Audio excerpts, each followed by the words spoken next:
Here's a quick question for you. How do you safeguard customer-sensitive information like credit card numbers or ID numbers while allowing your team to interact effectively with your data? Huh? If you're scratching your head, you are in luck. Oh, yeah.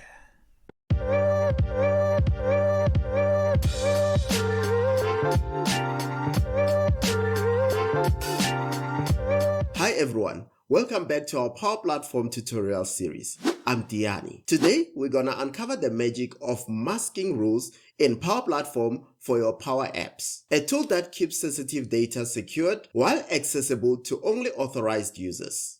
Before we jump in, hit that subscribe button, smash the thumbs up button, and share your thoughts in the comment section down below. Your support helps keep this content coming. Masking rules are like an invisible cloak for your sensitive information. Then put it on. Whoa! That's an invisibility cloak. Think of them as replacing sensitive information with special characters, safely hidden unless you're authorized to see it. That's cool, right? Let's first create a solution in Power Platform. As you can see, I'm on my demo app. Let's first see how the data looks like before applying masking rules. Let's open a record, Jordan Adams. We can see that all the information is visible for everyone. We're gonna focus on mobile phone. You'll see that the mobile phone is visible and it's not masked. This is what we're gonna be working with today. Let's go back to Power Platform. On our Power Platform environment, let's click on Solution, click on New. Let's give this solution a name. I'm gonna call this one Masking Demo. Let's select a publisher and click on Create. While that's saving, did you know that the concept of masking data goes back all the way to the 1970s? Back then, it was all about securing physical files. Fast forward to today, and it's as easy as clicking a few buttons in Power Platform. With your solution ready, it's now time to create the masking rule. In our solution, click on New, Security, and select Secured Masking Rule. Cool, let's give it a name and a display name and a description. Now we come to the interesting part where we're gonna use regular expressions to mask our data. Don't let this scare you, as regular expressions give you the power to use simple patterns to match specific types of text. Now we need to put in our masked character. I'm gonna use a star, and on the same screen it allows us to actually test our regular expression if it's gonna be working. Let's first save before we test it out. On the Enter Plain Text Data, put in a phone number.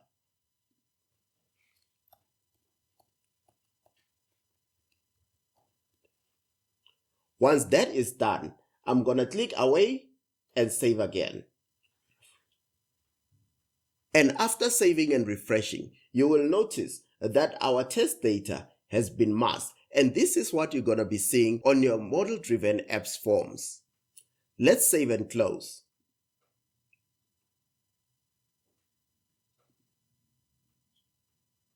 Cool. So now that we've got our masking rule created, we need to tell our masking rule which field to mask.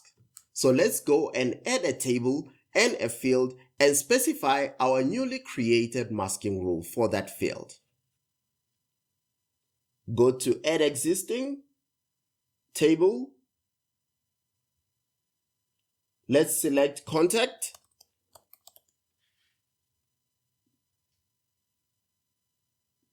Click on Next. Edit Objects. We are only focused on mobile. There is the mobile phone field selected for us. Click on Add. And click on Add again.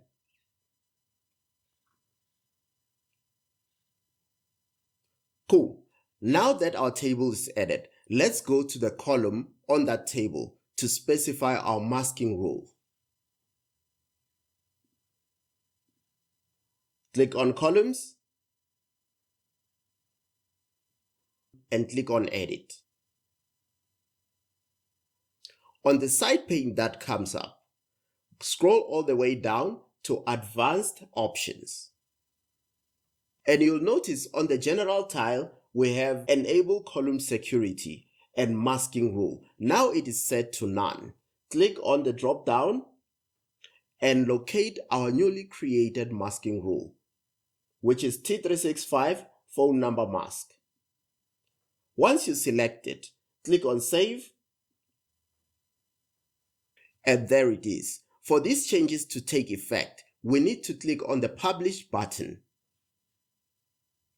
Publish all customizations, and just give it a second to finish publishing.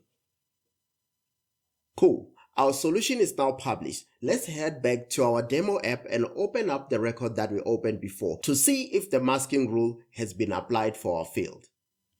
Click on Refresh.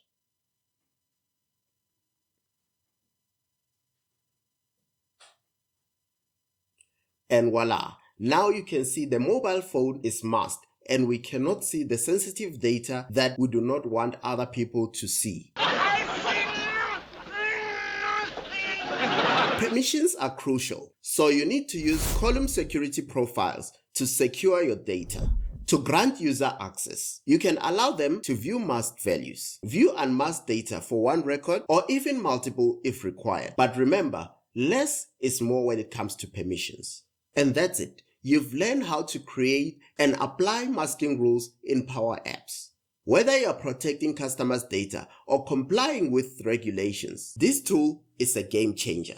If you like this type of content, please check out the last video we posted on Git integration with Power Platform, and I'll see you in the next one. If you've enjoyed this in-depth walk, give us a like, share your thoughts in the comment section, and don't forget to subscribe for more tutorials. Thank you for watching, and I'll see you in the next one.